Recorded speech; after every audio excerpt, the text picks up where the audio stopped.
Бәріңе сәлем достар, сіздермен бірге мен Нұрас Лаззат және біліп жүр арнасы. Бүгінгі видеода біз жеңімпаздарды, яғни ең бай адамдардың бірнешеуін көрсететін болармыз. Олар өз байлықтарының, дарындарының, сәттіліктерінің және ең бастысы танымсыз еңбектерінің және іске деген құштарлықтарының арқасында жинаған.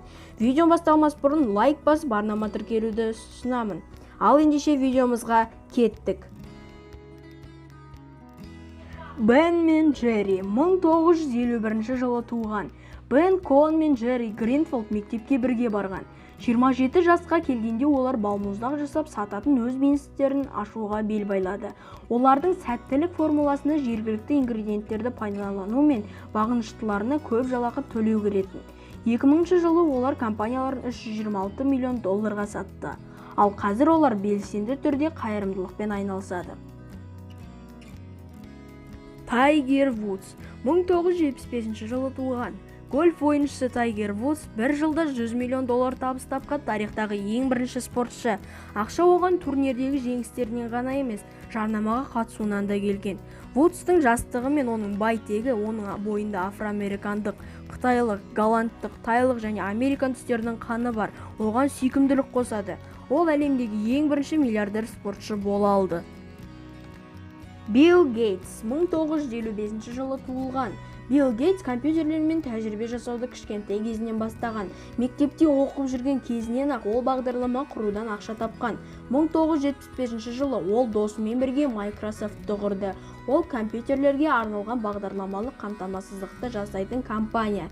Әлемдегі ең бай адамдардың үшіншісі, ол көптеген жылдар бойы әлемнің ең бай адамы болды. Ал қазір ол атақты Уоррен Баффет иеленуде.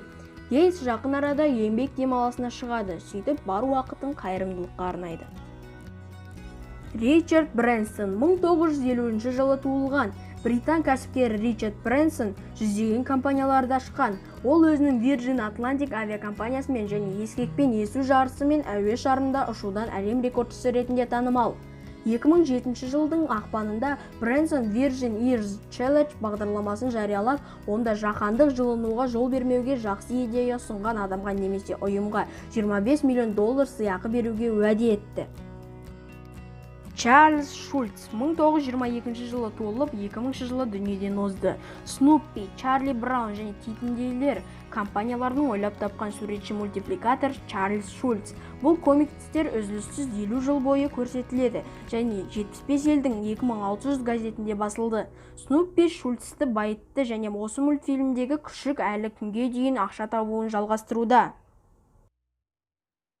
Джоан Роулинг 1965 жылы туылған. Гарри Поттер кітабының авторы. Дүние жүзіндегі ең табысты көзі тірі жазушы болуы мүмкін. Ол 400 миллиондай кітап сатты. Британияның ең бай адамдарының қатарына кіреді. Гарри Поттердің бренді $15 миллиард тұрады. Поттер топтамасының соңғы кітабы 2007 жылдың шілдесіне жарық көрді. Әлемдегі барлық балалар келесі кітапты шыдамсыздана күтуде. Карлос Слим Хеллу 1940 жылы туған. Бұл мексикалық бизнесмен дүние жүзіндегі екінші бай адам. Ол өзінің байлығын телекоммуникация бизнесі көмегімен жинап алған. Қазіргі күні Мексикадағы телефон желілерінің 90%-ның және ұялы телефондарының 80%-ның оның иелігіндегі компаниялар басқарады.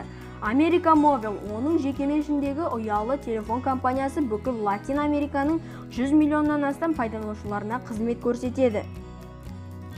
Роман Абрамович 1966 жылы туылған. Абрамович Сібірде, яғни Ресейде, кедейшілікте туылған. Ол бала кезінде жетім қалғандықтан оны әжесі тәрбиелеген. Ол байлығын Ресей мұнай өндіру өнеркәсібімен айналысудан жинаған. Өз бизнесін жүргізгеннен бөлек ол Челси футбол клубының иесі және Ресейдің қиыр шығысындағы Чукотканың губернаторы. Ол көбінесе Лондонда тұрады. Міне достар, бүгінгі видеода біз сіздерге жеңімпаздарды, яғни дүние жүзіндегі ең бай адамдардың бірнешеуін көрсеттік. Сіздер де осындай жеңімпаз болғыларыңыз келсе, тынымсыз еңбек етулеріңіз керек. Егер де сіздерге видеом ұнаса, лайк басыңыз, арнаға тіркеліп және де менің негізгі арнама тіркелуді ұмытпаңыздар. Келесі видеода кездескенше, қош сау болыңыздар.